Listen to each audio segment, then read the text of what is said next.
At dini nga haw napayagyag ngayon sa Lomi House, greatest restaurant dini sa Ibaang Batangas. Garnihaw ang hitsura na ray pagpasok ninyo. Napakaluang ng ambience, preskong presko. Maraming mga pagpipili ang mga pasalubong. Ayan, may mga pinagong, sari-sari. Tapos ay maraming mga lutong bahay. Mamimili-mili na kayo dyan. Dahil nga ho tayo ngayon ay kailangan ay maging healthy. Ang hanap na ho ay maraming mga lutong bahay na pagkain at gulay na pagpipilian. Dahil ang kailangan ho natin ngayon, mas marami ang gulay kaysa kanin. At mahal na rin nga ho ang bigas. Ay di ho ay isa na rin ho yung kagandahan sa ating kalusugan.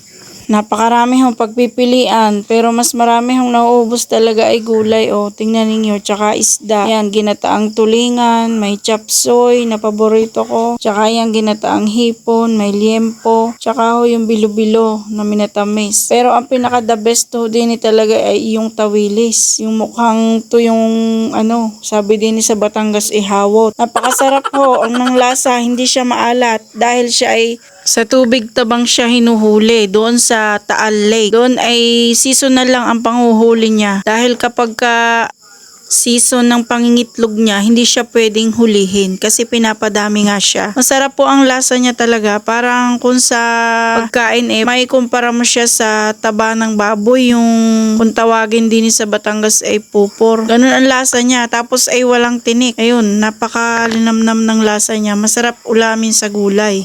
At yan ang kwento ng tawilis. Yan, kakain na kami ay number 10. At ayan, ako ay nawili muna sa bibidyo na ring mga pasalubong. Tingnan naman ninyo ang ilaw niya. Ayan, napakalawak ng kanyang area. Ang lamesa niya is kahoy, tapos ay plastic yung upuan. May mga salamin sa gilid, tapos sa wali, nagmatch naman siya sa disenyo na ganyan. So dito namin napiling umupo.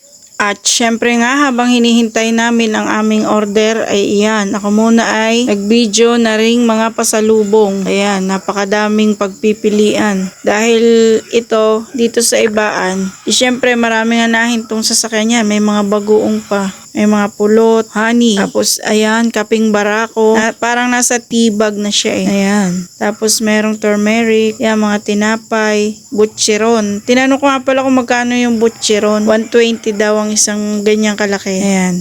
Yan yung butcheron. Manok yan. Butchi siguro na ginawang chicharon. Yun. Butcheron.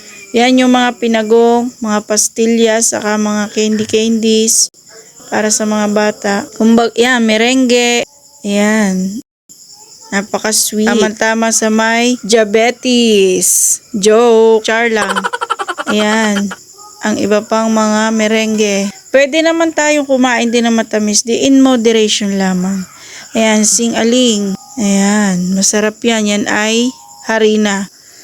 Tapos, ayan, may mga rin itong masarap na chili paste. Garlic chili paste. Masarap yan. Garlic chili oil. Meron mga candy. Yung masarap itong candy na ito. Nalimutan ko kung anong tawag dyan. Pero masarap yan. Kapag nung elementary pa ako nasa garapon yan Siguro mga G's ang isa or 5. Ayan, may kalamay pa yung kalamay So, ayan, pakita ko ulit. Isang beses pa, may bulalo, daing, liempo. Ayan, ang mga pagkain lutong bahay. Yung paborito kong naging paborito na tawilis. Ayan, lumpia, munggo, at tulingan, ampalaya. Tingnan naman yung mga gulay unang nauubos. Salmon, sinigang na salmon. Ayan, napakaraming pagpipilian. Yan yung kaping barako nakabalot sa parang banig. Tapos yan yung pusa na pampaswerte. Ayan yung mga mahihilig sa dyan. Pupor, hindi na kayo mag-iintay ng baysana, yan ang pupor. So, yan, yung may bandang unahan. Ayan. Doon yung entrance. Ayan ang aming in-order. Ang in-order ko ay, syempre, ang chapsuy, hipon na ginataan. Tapos, yung masarap na tawilis na yan. Ayan yung sabaw at ampalaya. Tapos hinahanap ng inay ang balatong. Bigla naman wala ang balatong. Iyon ang unang in-order. Yan, ang inyong madadaanan bago nyo masapit to. Itong restaurant ay yan. Yan. So hanggang din na lang ang aking video.